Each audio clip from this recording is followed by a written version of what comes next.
I hate to be cynical, but I think you're right. Ms. Gupta, you said you were a prosecutor. That was a question I got way back in time that I never really had a good answer for. Whenever a family member who had lost a loved one to an act of violence, to someone who was out on bond, would ask me, why was that person out of jail? I never really had a good answer. I mean, you can cite the Constitution that you're really entitled to bond absent some circumstances, but that's kind of a hollow explanation.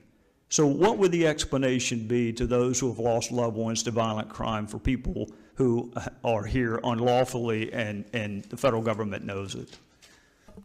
There is, for somebody who's been accused of a violent crime, the NOPD is absolutely entitled and in its authority to prosecute to the law to the fullest. And there's nothing in this policy. You're either missing my point inadvertently or you're missing my point intentionally.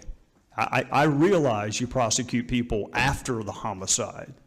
I'm trying to figure out how to prevent the homicide. What is the explanation for why the person wasn't dealt with before the murder?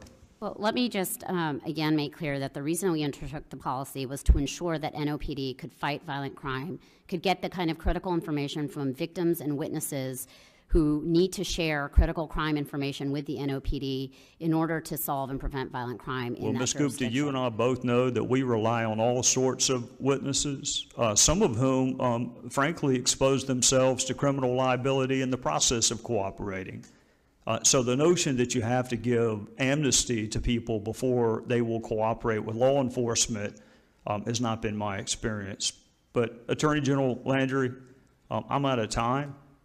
You asked the question, how do you answer it when family members ask you, why was this person not dealt with before they committed the act of violence? I never really had a good answer to that one. Unfortunately,